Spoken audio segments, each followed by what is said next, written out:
going on, everyone? Vega here for SerpentX Tech. Welcome back to another episode of Caffeine Crypto, where I'm laid back, chilling, drinking my Nas today. This is a show where we go over some cryptocurrency news, maybe a couple topics that happened throughout the week, talk about cryptocurrency mining, and drink a caffeinated beverage. However, if you do not prefer caffeine, coffee, whatever it may be, maybe some alcohol. I know it's 12:30 somewhere, but for me, I'm gonna get energized because I need that energy. So right now the markets are moving sideways. You know, we had a nice little momentum, a chain of momentum there throughout this week, but then obviously fell back down.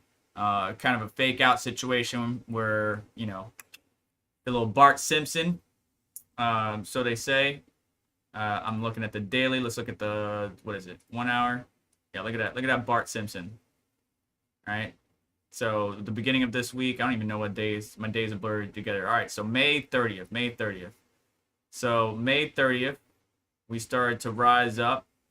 We were sitting around 29K, got all the way up to 32K. Bart Simpson, our asses, fell right back down to 29K, back up to 30, and then back down to 29. So we're going to be sitting in this range for a while. I do predict, and this is not financial advice, I do predict there's going to be some more pain to feel in the markets. It's still looking that way to me. I'm not a TA guy. I'm not a super expert. I just know how to read charts and read the market sentiment of what's going on, how people are feeling. But I'm still dollar cost averaging. I'm still mining. I'm still grinding. This ain't nothing compared to the other bear markets that I've been in throughout the years. So I say stay the course, keep on rocking. But the news is a bit bearish. I will say that much. All right. So first off, thank you everybody for coming over. Have fun in Jiu-Jitsu, son of a tech. Thank you for stopping by. Magic Lucky, Strider, Gandalf, Gray, Jay Bohannon, Bill B. Kyle, what's up? Paul, what's up, man? Appreciate your comments. Appreciate your advice in the comments as well in most of the videos. So, cryptocurrency firms say thousands of digital currencies will collapse compared to market to early .com days. They've been doing this for a while. They've been comparing the cryptocurrency market to the .com days where you had the .com bubble and all these various cryptocurrencies, or excuse me, all these various .com websites popping up, offering this, that, and the other, and only a few succeed, right? So around that same time, Amazon was born, Google shortly after, AOL.com, AIM was popping. You know, that's where you go to meet the girls online. Some of y'all may know about it. Some of us may be dating ourselves, so to speak. But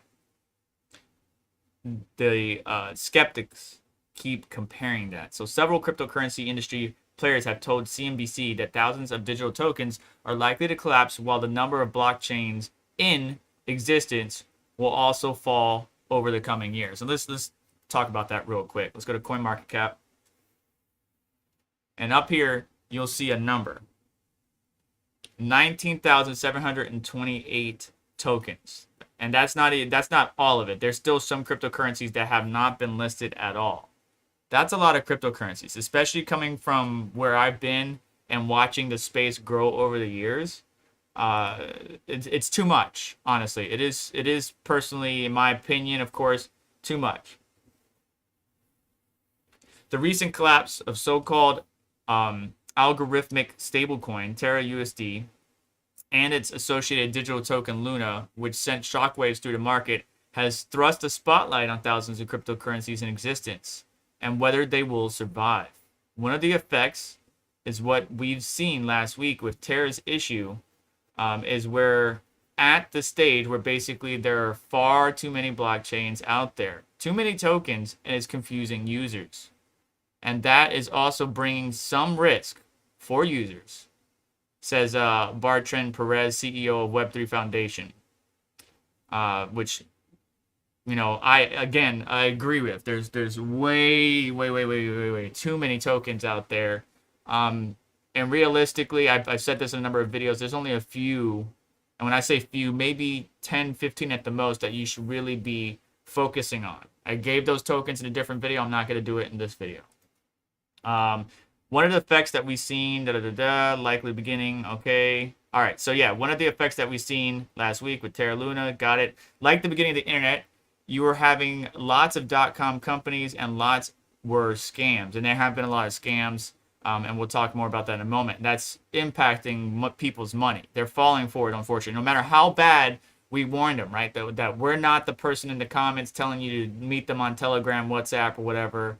As much as we report the videos to YouTube advising, hey, that's not really Vitalik talking. They'll promise you some Ethereum. Like, no matter what we do, they will continue to come out with more and more, and they're coming out faster than we can report them or take them down.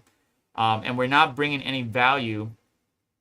Let's see here. And we're not bringing any value, and all that got cleared. Like the beginning of the internet, we're having lots of .com companies, and lots of them are scams. And we're not bringing any value, and all that got cleared, right? So all the companies for the .com bubble that weren't bringing any value got cleared out, is what they're saying. And now we have very useful and legit companies, Amazon, Google, just to name a few, right? So live.com is basically Microsoft.com. Brad Garlinghouse, CEO of cross-border blockchain payments company Ripple, said there is likely to be scores of cryptocurrencies that remain in the future. And that's true, right? Right now there's around 19,000 currencies. In the fiat world, there's only 180 or around 180 currencies. So it's true that out of the 19,000, a few may survive, right? There's got to be. Blockchain technology itself is sound. How you use that blockchain technology is the difference maker. Are you going to use it to impact the world and impact it in a good or positive way? Or are you going to use it to meme some coin? There's different use cases. When you think about blockchains, there probably won't be hundreds of different blockchains in 10 years. I think there'll only be a couple of clear winners for different kinds of application, Harrelson said. And we'll see the market sort that out over time. Now, I don't agree with only a couple winners. I do believe there's going to be a number of winners, but not 19,000. That's just way too much and kind of stupid, in my opinion. Moving on, let's look at the Ethereum price. So right now we're sitting at 29,800, 29,700, somewhere in there. Ethereum fell pretty hard. It actually fell harder than Bitcoin, right? So if we look at the 4-hour, which we're on right now, we had right here. So we had our Bart Simpson, and you could see how it went back down 29 and back up to 30, back down to 29. And it feels like a continuing pattern. Now, is it an uptrend on the short time frames? I mean, it looks like it, right? It looks like it. It looks like we're going in an upward trajectory. However, I have a feeling it's going to be manipulated again, because that's what this market is doing, being manipulated, and fall back down. Personal opinion, once again, not financial advice. All right, let's look at some Ethereum real quick. I hate comparing it against USD, but unfortunately in today's world, when you got to pay the bills, you got to. So, I mean, it made the same Bart Simpson pattern, but it felt like it fell harder. You know what I'm saying? When I was watching it the day it happened, it felt like it fell harder. And it didn't maintain that top section of the Bart Simpson head. Like, it kind of started to waver at the middle here and then drop even further and faster and before Bitcoin. But eventually, they linked up again, and now they're following kind of the same trajectory. So, yeah, we got to a high of 2,000. That $2,000 mark for Ethereum is going to be some key resistance. If we can get past that, 22 looks promising. 25 is going to be the next one. And that's looking in the past too. So let's see here. Yeah, so 2,000 major resistance. We got to turn it support. After that, we got the 22K barrier, 24, 25K. And so, we got to take it bit by bit, little by little, it seems. But sentiment on June 2nd, 2022, ended up analyzing that 2.2 billion worth of Ethereum has moved back to exchanges. Why would all that money move to exchanges? Just think about that for a second. Probably because they want to take profits. Probably because they want to lock in those profits, right? If there's more pain to come, and I know with Terra, UST or whatever having issues, there's still USDT, there's still USDC, there's other stable coins out there that have a more sound structure than what Terra had or UST. So you can take profits and convert it into a fiat or a stable coin, and then the market drops, and then you get back in at lower positions, making thus money, right? Shorting the market, and that's if they predict that the market's going to go down, and it looks like people are still calling for the market to go down. Here on this tweet here, let's see what sentiment says. 2.21 billion worth of Ethereum has moved back to exchanges over the past week after long-term exodus of coins moving off exchanges dated back to August of 2020. This is the most sustained upswing in ETH being moved back to exchanges since May 2021. And looking at the picture here, I mean, it's an uptick. It is an uptick. So the green is the price. Pink is the supply of exchanges, or ETH supply. And it does seem when there was an increase in supply here that the price did take a dip down, falling out of the 2K range and down to 1,700, almost high 1,600s. And there's still more inflows of Ethereum. Now, another thing could be, well, maybe they're just getting ready for the ETH 2.0 merger. But I mean, it depends on the exchanges. What kind of exchanges are we seeing here? Ethereum supply of exchanges for Sandbase Pro members. But like that's the question. What exchanges are they using? What is it? OTC? Is it? Well, you wouldn't be able to see OTC, right? It wouldn't be on the chart, so that's not right. Is it FTX? Is it Binance? Is it XYZ? Like what exchanges are they moving to? Because some exchanges don't they offer some like benefit? Like I know you could stake ETH 2.0, right? Coinbase, right? But those funds are locked up. You wouldn't be able to do anything. But if I did send it to Coinbase for whatever reason, took some profits and took 50% and put it in ETH 2.0 to lock it up for a while, I could be getting ready for whatever's coming in the future, or I could be selling and getting into Bitcoin. I could be getting out of it because of what's been happening with Ethereum, right? So a lot of the miners and people, believe it or not, people in the trading space, if you're not already, should be paying attention to what the miners are doing. And a good person that keeps a pulse on the overall ecosystem kind of pays attention to everything, right? The NFT markets, DeFi, miners, so on and so forth. And if they see something that they don't agree with, or they see something that they're not really happy with, or they see some failures or some inconsistencies, then they may be like, you know what, I'm done with ETH. I'm gonna go ahead and move to another asset. And that's a possibility too. Is that a lot of people? Is that the 2.1 billion? Probably not. It could be a percentage of it. But I think people are getting ready for some pain, and they want to make sure to lock in some profits before that pain comes. Me personally, again, personal opinion, not financial advice, I think we could fall well out of away from the 2K range, 1,500, 1,300. If Bitcoin does go back to the 20K area, and I'm not that bearish, I'm just being realistic here.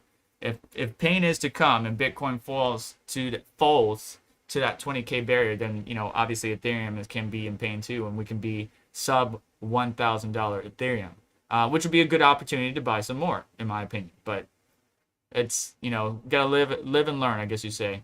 So earlier this week, the market seemed to have gained some level of momentum, which we did see. However, the current slump suggests that we might be in a bearish market, which obviously we're in a bearish market. That's very obvious.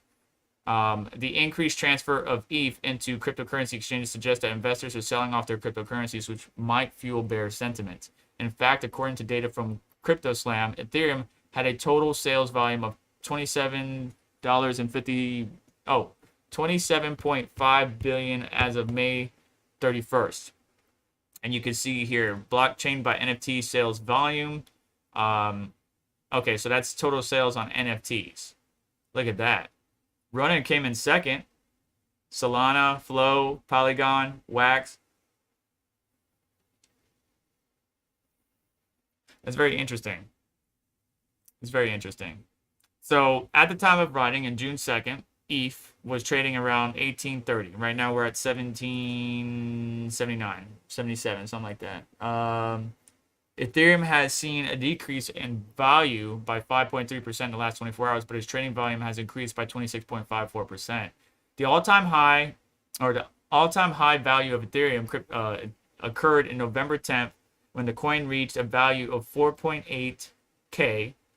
This gives a clear indication that cryptocurrency is currently trading at 3K under its all-time high point, which means it decreased 62.4%. So from its all-time high in November to now, it's decreased around 60% or more.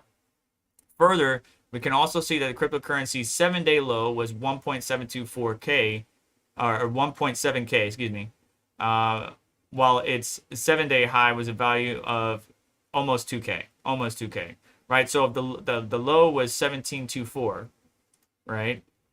1724, which is about right here. That happened on the 27th. We haven't gone back to those levels this week, but we did try to touch those levels. If we would have broken past it, we probably would have been in some pain, and that's where we would have fallen more. But there was some support. We got bought back up, and now we're trying to move upwards. But I don't think the bulls are no longer in control, unfortunately, as far as the trading goes. And again, most of you are miners like myself, so what the trading aspect of it is not as interesting as it could be. But I like to diversify, right? So I'm a miner, I trade, I use my algo bots to make transactions. I'm trying to get as many sats as possible. I'm trying to gain exposure into cryptocurrencies that I believe in, and just kind of increase my holdings, because, well, the future. Anyways, while ETH did reach all-time high in 2021, it progressed thus far in 2022 has been unexciting, or hasn't been exciting. With that in mind, the current resistance level of 2K, which is what we talked about, if it breaks past it, ETH could climb up to $2,500 by the end of June. I doubt that, but it is very much possible. If we can break the 2K, 25K is going to be the next key resistance. I think, maybe 2K, 22-ish, 21-ish, 24, 25, somewhere in there. However, ETH needs to avoid dipping under 1800 if it wants to remain in the momentum, as this could lead to bearish outcome. At the current price of 1830, which again right now is 1770, ETH has a high potential to climb in value, specifically due to the association with NFTs and that side of the cryptosphere, alongside powering many DeFi-based apps. So we got some work to do. And then because, all right, let's just be real quick. All right, because of, and I got some articles for you, but because of the scans, because of what happened in Terra, and I really set a bad example, Do Kwon. Like you really set a bad example for cryptocurrency, right? Because you didn't do your due diligence. And that wasn't the first project that you had fail.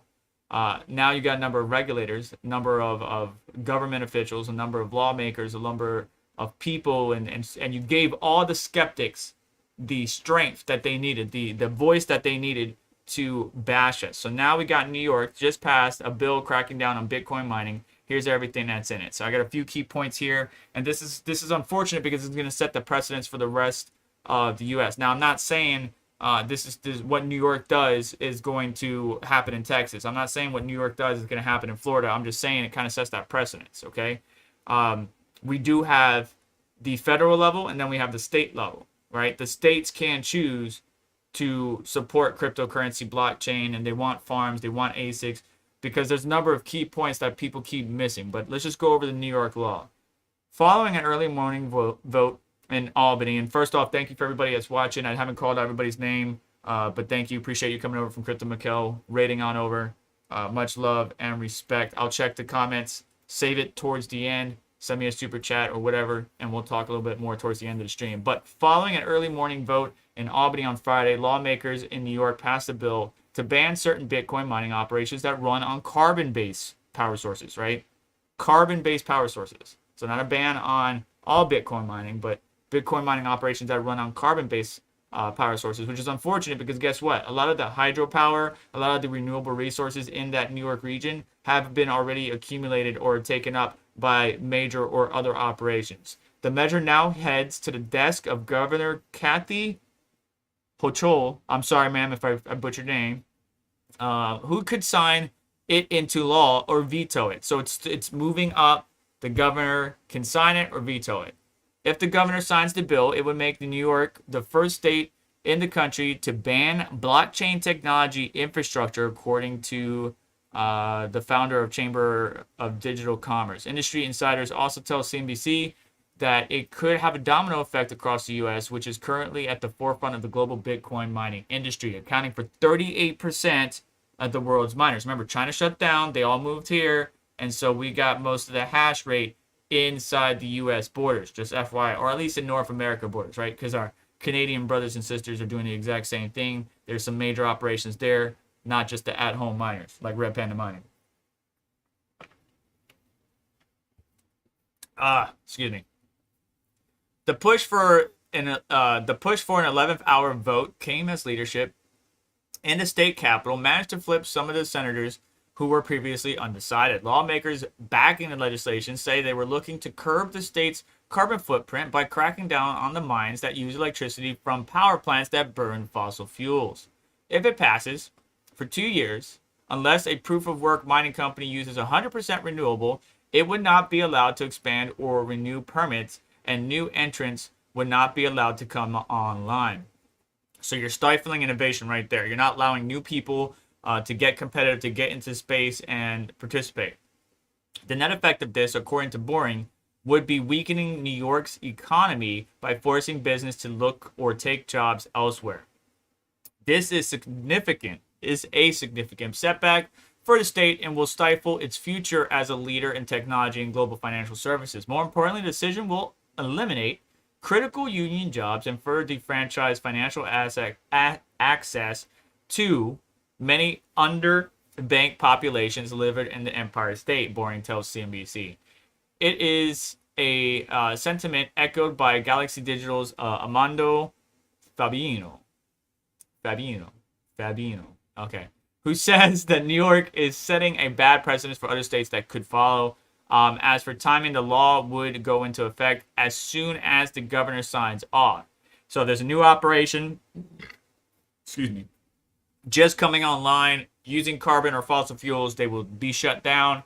They have to be on renewable energy. And like I said, a lot of the, a lot of people that I know were already taking up the hydropower stations and stuff like that have been abandoned and refurbishing them to be Bitcoin mining operations, use that power in a great way. Now, I understand the push for renewable resources. We do need to do that as a world, not just a country, not just a region. As a world, we need to push towards renewable resources to take better care of our planet, stop putting more fossil fuels out into the atmosphere, because the damage that's already been done is irreversible. We have to do better for the future. I understand that, but if we could let them get started up, let them get set up, let them get configured, let them run on carbon or fossil fuels for a little bit, and then they transition to renewable resources, then I don't see why that would be a problem. Like, if you have a plan, if you come in and you're just like, all right, for the first year, we're going to run off of standard electric, fossil fuels, but towards the end of that year and pushing into the second year, we want to be, 50% renewable. And then the third year, we want to be 100% renewable. Like, setting those type of goals, I could see New York making an exception, but New York has always been kind of the B in cryptocurrency space. Like, they've always tried to crack down on stuff. So anyways, one section of the bill involves conducting a statewide study of environmental impacts of proof-of-work mining operations on New York's ability to reach the aggressive climate goals set under the Climate Leadership and Community Protection Act, which requires New York's greenhouse gas emissions to be cut by 85% by 2050. There's other ways that you can do that in New York, by the way, other than just targeting an industry that could help bring you better technology. As far as the jobs aspect, let's just talk about that. The jobs aspects for a mining operation isn't as profound as one might think. Once, you're going to need a lot of workers to kind of, set up the walls, set up the server racks, set up everything, get the ACs connected, get it wired, stuff like that. But once everything's kind of configured, everything's kind of preset, right? You got your airflow the right way, you got everything connected, everything's running. Then the only thing left is to maintain it, maybe do some repairs. A lot of people do their repairs out. They ship it to somebody to repair it, then they get it back, or they get a replacement unit. But once that initial setup is done, the jobs aren't always there. So you may need 50 people to help you set up a small farm or mid-scale farm. But then once you're at scale and everything's set up, then you only need maybe 5 or 7 people to help maintain, track everything, monitor, make sure it's still running. If it's not running, go find out why that unit's down. If there's a bad board, they can replace the board, like stuff like that. So the job is kind of a finicky situation. Moving on, the sustainable energy mix of global Bitcoin mining industry today is estimated to be just under 60%, and the Chamber of Digital Commerce has found a sustainable electricity mix is closer to 80% for its members mining in the state of New York. The regulatory environment in New York will not only halt their target carbon-based fuel proof of work mining, but will likely discourage new renewable-based miners from doing business in the state due to the possibility of more regulatory creep. So somebody comes in, they got a mining operation, and by the way, that was said by John Warren, CEO of institutional grade Bitcoin mining company Gem Mining. I'm not going to go to a place that might be hostile to me or that might regulate my business out of business, right? So even though I'm running off of all renewal, just because I see the way you're treating the fossil fuel cryptocurrencies or blockchain miners, I'm very hesitant to go into that space because I'll be worried about what you're going to do. Especially moving a mining operation, it's not as easy, right? When China got banned, moving all that equipment to the U.S., and there's still equipment, by the way, that's in boxes or still trying to be obtained by mining operations or that haven't been hooked up yet. It took a hot minute, right? So if you got a big mining operation in New York, you are running on the renewable resources. You got the blessing from New York or its current bill or set of regulations right now, but then they changed the game on you, and now you got to shut down, and now you got to move, right? That's going to take valuable dollars, valuable time, valuable effort that you're going to have to move that mining operation. So it's just better to go to a place that's friendly.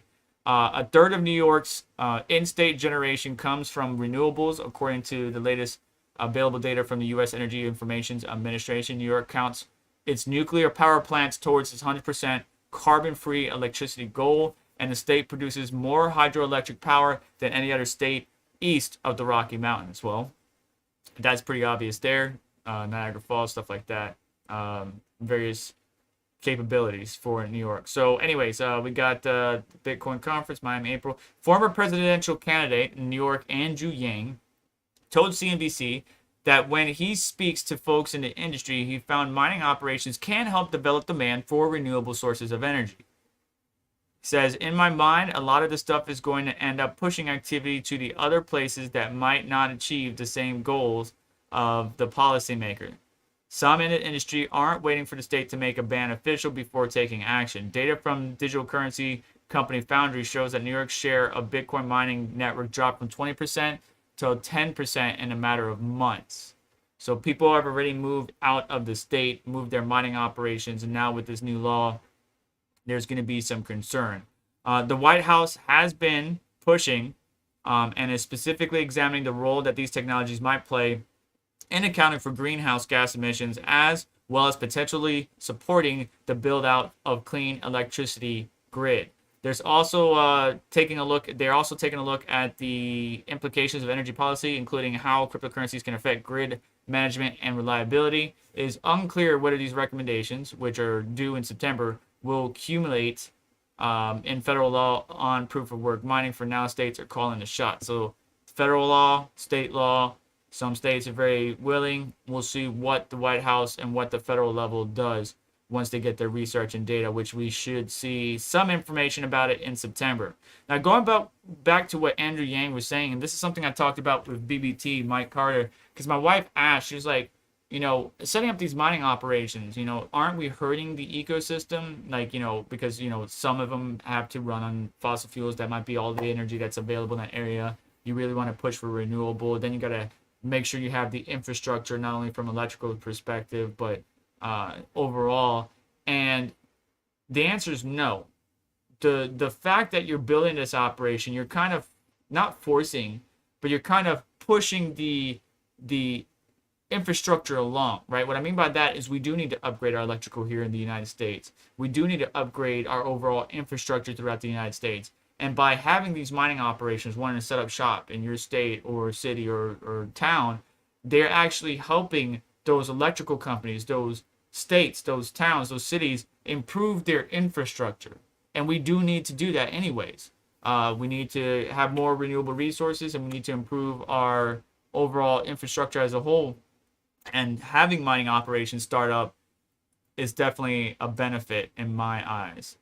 This is a very popular topic because I got it here twice. Moving on, giving the voice to the skeptics. This is what I was talking about. Terra Luna really screwed the pooch. The crypto skeptics' voices are getting louder. It's unfortunate, but what can you do, right? Luna crashed. People were like, "I told you so." It's like, I don't even own any Terra or Luna, but you're an idiot for getting into crypto, blah, blah, blah. And it just gives them the voice or the soapbox that they could stand on to point fingers and call us dumb. And I don't think cryptocurrency is a bad investment. I just don't think all cryptocurrency is a good investment. Put that on a shirt. So a growing group is sounding the dire warnings about the dangers of cryptocurrency investment. Call them the catastrophist. Say that 5 times fast. Crypto catastrophist. Bloggers and billionaires, mathematicians, economists, computer scientists, and 2008 crisis prophets, and even the 2000s era's Hollywood personality, who have all come together to unleash a warning to the government and the citizens about cryptocurrency investment. And their voices have slowly begun to rise above the crypto's evangelicus, whatever. Anyways, for a long time, it felt like just a few of us shouting from the rooftops, says Nicholas Weaver, computer security expert at University of California at Berkeley, who has long mounted both a financial and ethical case against crypto investment. But I think there's more of us now, and hopefully that will help us be heard. On Wednesday, Weaver was one of 26 influential technology personalities to direct those cries towards Congress. In a letter addressed to Senate Majority Leader Chris E. Schumer. Chuck Schumer has been a thorn in my side. He has some good traits, but he's been a thorn in the cryptocurrency side for the longest time. Like, he went after certain things, and I understand why he went after certain things. But I don't know. He's become more open to cryptocurrency and the benefits of blockchain technology, but he's always been a thorn in cryptocurrency's side. I love some NOS. All right, so any Senate Minority Leader Mitch McConnell, House Speaker Nancy Pelosi, and other congressional leaders, the group outlined what are described as potential grave dangers of cryptocurrency. The catastrophists and externalites, oh my goodness. Why are we using these words? Related to the blockchain technology and crypto asset investments are neither isolated nor are they growing pains of nascent technology, it said. They are the inevitable outcome of technology that is not built for purpose and will remain forever unsuitable as a foundation for large-scale economic activity.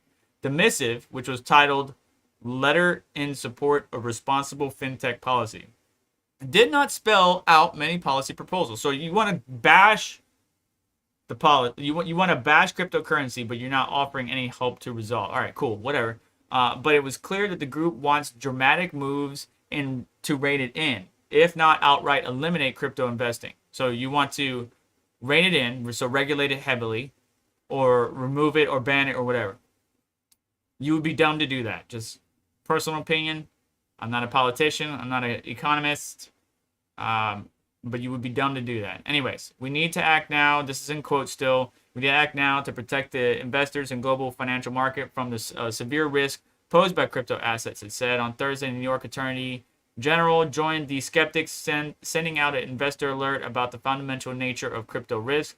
Even well-known virtual currencies from reputable trading platforms can still crash, and investors can lose billions in a blink of an eye, she said, citing conflicts of interest and limited oversight. Too often, cryptocurrency investments create more pain than gain for investors. I've urged New Yorkers to be cautious before putting their hard-earned money into risky cryptocurrency investments that can yield more anxiety than fortune. That's true, and that is true, but it's not the whole thing, right? Like you got a lot of your people, your retailer investors. That's who you should be worried about. You should be worried about the retail investors. If you're worried about the guy that has $4.5 billion in their bank and they lost, $500,000 to $1 million, boo-hoo, cry me a fucking river. I don't care. The retail investors just need to be smart. And what I mean by that is they're not dumb.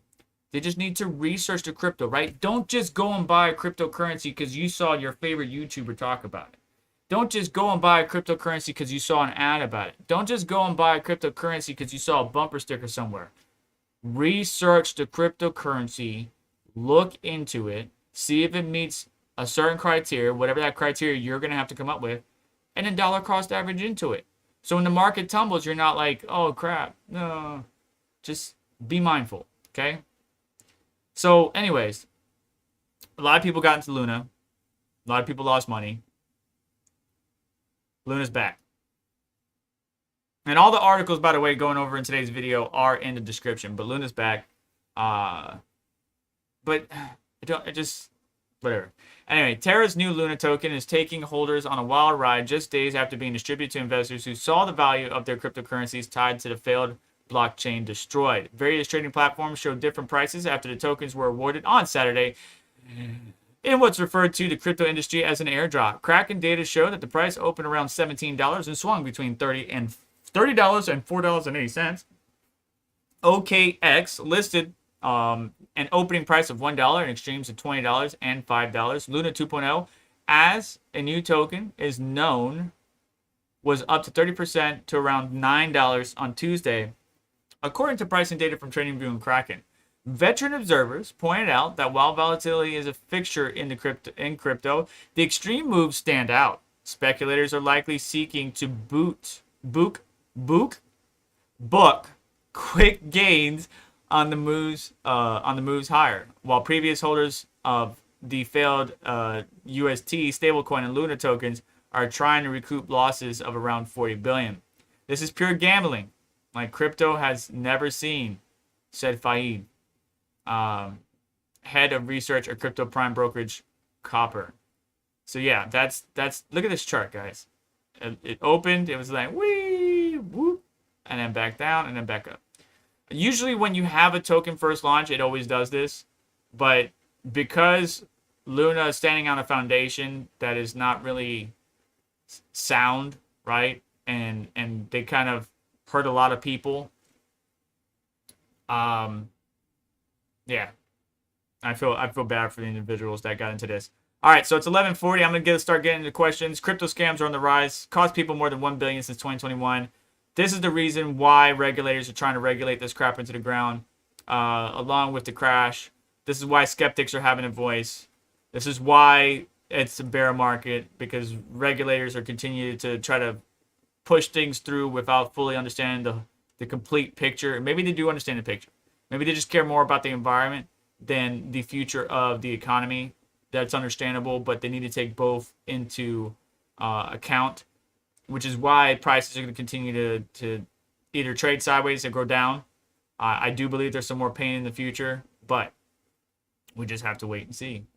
Because crypto exchanges like Gemini and Coinbase are canceling. Like if you were about to get hired at Coinbase and then you got a letter back and it was like, hey, by the way, never mind, I'd be kind of pissed. And I think that's what's happening. It looks like that's what happened to a few people. Yeah, unfortunately. So yeah, it says Thursday came truly shocking announcement from Coinbase. Not only would the publicly traded company exchange extend a hiring freeze first implemented 2 weeks ago, it also rescinded existing offer to new hires, according to the statement. So basically, you woke up, you had that offer, you were good to go, you were about to start working in the cryptocurrency industry that you've been trying to get into, and then your offer letter got rescinded. That sucks. That really sucks. So cryptocurrency exchanges come back. Why? Profits are down, the market's down, everything's down. Regulators are regulating into the ground. Scams are up. UST, Terra's crap. Personal opinion. Skeptics' voices are getting louder. Regulators are doing what they can to try to regulate it, hopefully in a better way. And this is just all bearish news, right? This is just Vega. Why are you telling me this? You're a Debbie Downer. You're bringing my day down. We've been down for a while, okay? We've been down for a while, and I think if we look at the Bitcoin USD chart, I think we've been down for 7 weeks or more. Let's go to the weekly. 1, 2, 3, 4, 5, 6, 7, 8, 9. 9 weeks of red. All right, let's look at this chart right now. We're in uncharted territory, and not the movie. We are in uncharted territory. If we look at the past here, right, there hasn't been that much red in the past, or that consecutive. It hasn't been 7 or more. This one's 1, 2, 3, 4, 5, 6. All right, so that was 6 weeks in 2014. Obviously, this is a nice little long downtrend where Bitcoin went from $100 to $1,000. Don't you wish you could go back in time? But we haven't had something like this where we had this consecutive 7+ weeks in downtime. So we had 7+. We've been down. We've been going down since November of 2021, and we're just going down the next step of the ladder, right? We could go down even further, but the point I'm trying to make is what goes down must come up, and I do believe we will come up. I do 100% believe that we will go up. Will we go to all-time highs? Maybe not right now. That's probably going to take a few years. Unfortunately, like don't expect that your Bitcoin is going to be 100K by the end of this year, because it's not. It's probably going to be 2024, 2025, unfortunately. But this is the long game, guys, right? I don't count on my Social Security to be there when I'm retired. I don't count on all of my investments to pan out. But I do want to spread my, like as if I was on a sheet of ice, right, on a lake. I want to spread my weight out, right? Because if you stand on one pinpoint on that ice, you will fall through. So spread your weight out, diversify, be smart, research the particular projects that you're looking to invest in. Don't just dive right in. And I think there will be greener days. There will be sunshine and rainbows, just not right now. The market sentiment is way too down. What is it called? Fear. I think it's alternative.me. Alternative.me. Where's the fear and greed index? Let me just look for that up. Let's see what it is today. Yeah, dude, we've been sitting in extreme fear. Look at this. Extreme fear, extreme fear, extreme fear, extreme. It's not right now, guys. It's not right now. Anyways, crypto mining. Let's go on to that so I can check you guys out. Golden Wolf, thank you for being a member for 8 months. How long till new roof solar vent is installed? It's already installed. How long till new roof solar vent installed? So the video dropped yesterday where I got the solar vent installed. Oh, actually, no, that video was only showing you that that was what I was going to add. It's on. It's been on. Remember, guys, because of my schedule, unfortunately, you guys are 2 weeks behind real time. Some videos I come out in real time, like if it's big news, like the Ethereum meeting, some keynotes and stuff like that, I will release it maybe the day of or day after. But most of my videos I have to record, then edit, and then push out live. But I can't do that within days, right? I got a full-time job, got a family, 2 boys to take care of, and the full-time job has been kicking my butt. I'm training new people. I'm trying to get them up to speed, trying to get them access to these systems. I'm having to combat because there's a lot of security issues or a lot of country-to-country hacking right now, right? China trying to hack the U.S., U.S. trying to hack Russia, Russia trying to hack U.S. Like everybody's hacking each other, and so there's been DDoS attacks, there's been security concerns, and we gotta improve infrastructure, and that's just taking a lot of my time, so I can't devote, and that really sucks because I can't just quit my full-time job to devote to YouTube. If I could, I would, but it doesn't make enough income. So I have to keep both, and I have to only allocate so much. I want to allocate everything to bring you guys updates, tear down videos, reviewing hardware, reviewing tech, reviewing accessories. I want to do this full time, but it doesn't make enough income. So you guys, 2 weeks behind actual, and I do apologize. So Sapphire quietly launches AMD Radeon 6700 card, which is very odd to me, right? It doesn't say RX on it. It just says AMD Radeon 6700. And it is true. If we go and look at their page, there's the RX 6900, the RX 6800, RX 6700, and then just Radeon 6700. And then RX 6600, and then RX 5700. So what is this? Well, if you look at it very carefully, look what happened to the memory. The memory is 10 gigabytes at 160 bit, while the original was, hang on, does that show board power? It doesn't show board power. 12 gigs, right? 12 gigabytes of memory at 192 bit. So that's very interesting. So it's like a lesser 6700 XT, but above the 6600 XT. So it's very interesting to me. I would like to test one out just to see what it's like all about, right?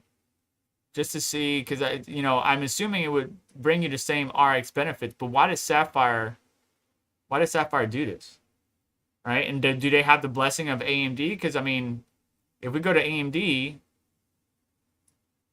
and we go to their graphics cards, I don't see anything about a 6700 non-RX model.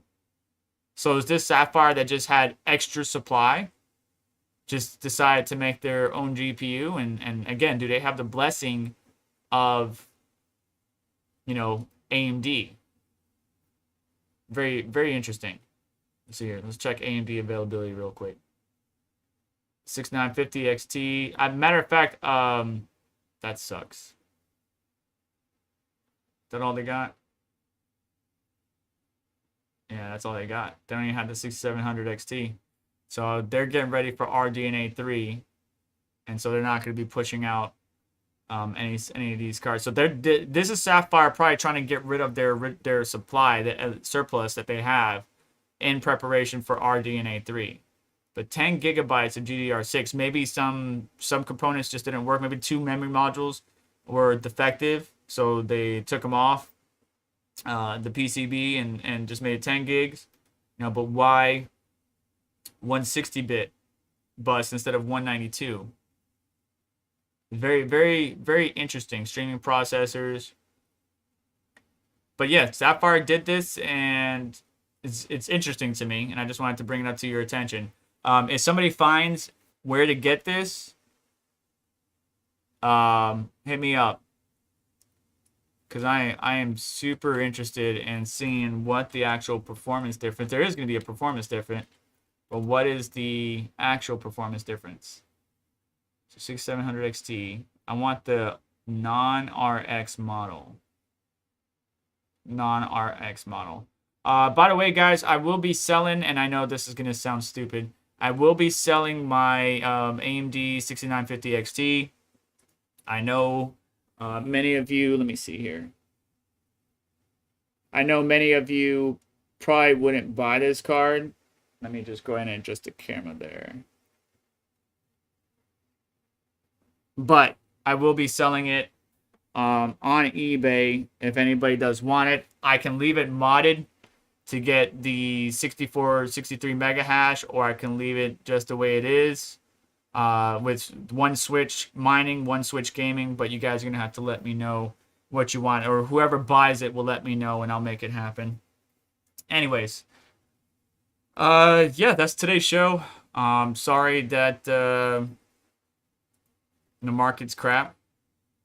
I'm sorry that it's not like, woo, $1,000, $100,000 Bitcoin, $4,000 Ethereum, but just be patient, guys. I'm not worried about it. This is just more buying opportunities for me. I'm not buying anymore. Like, I'm in a position right now where I spent too much on the house to get everything squared away, to protect the house, the exterior of the house.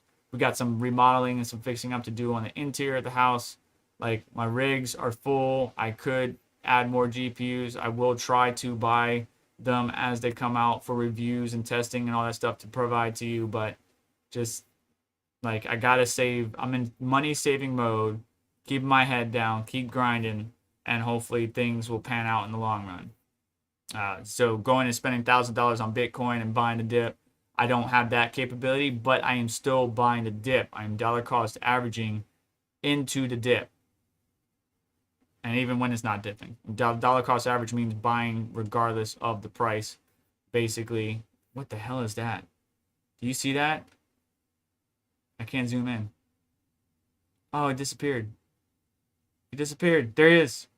It's a naked guy with a cigar in his... What the heck's going on? What are these NFTs? Yeah, so don't worry about it. It'll be fine. It will be fine. All right. So any last minute questions? Nemesis is going live after you. All right, sweet. Let's see here.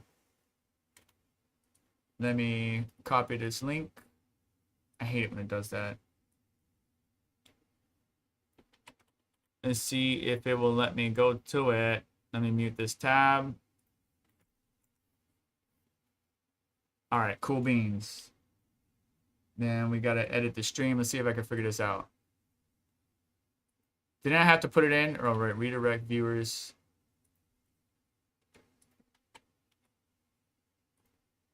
Bam. All right, redirect allows you to keep viewers engaged across multiple events.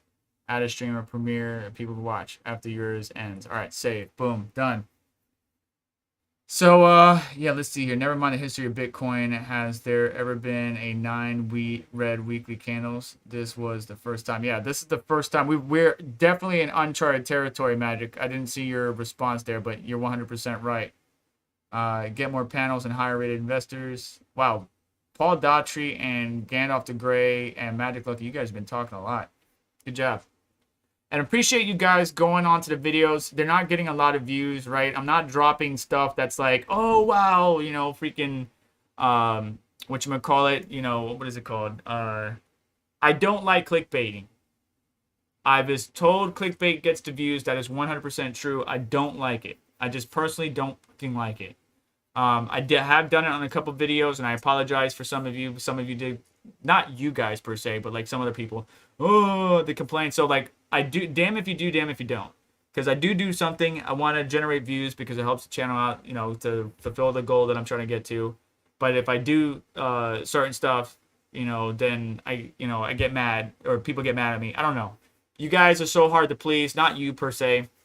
Other people, YouTube, social media. I really hate all of this. The point is that the channel was designed to help people. So if I experience something that I can share that might help you, I will do it.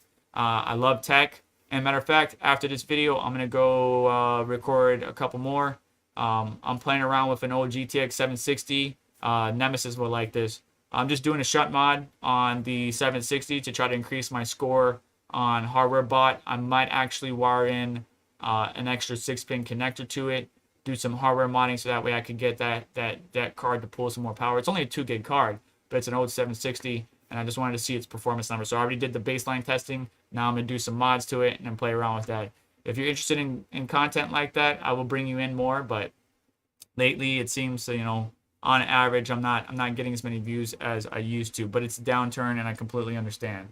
So DT says, every pair of men on the 6700 equals 32-bit to the bus. All right, thank you.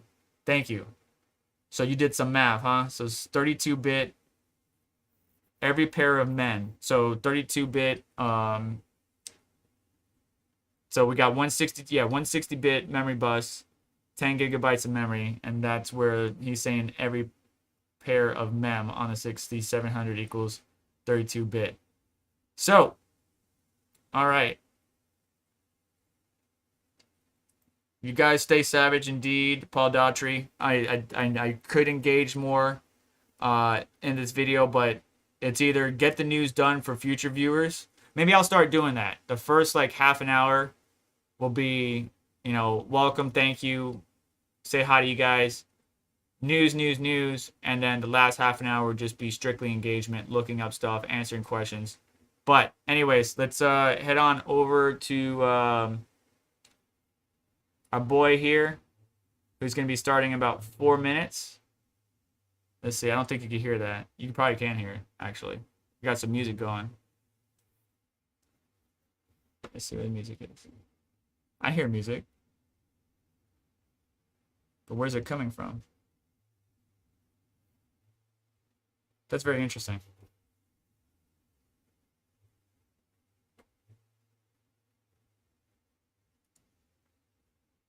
I don't have this thing muted, but it's not loud. It's not going up in volume. All right. Let's get a refresh. We got 4 minutes. Makes sense. I thought they were doing a weird 970 GTX memory arrangement. I will continue to watch. Well, appreciate you, Gandalf. Paul, keep dropping your knowledge for the rest of the community. Aren't you in some of our Discords? I assume you're in some of our Discords. You have a lot of knowledge. Make sure you guys are sharing that knowledge with one another and being nice and respectful and all that good stuff.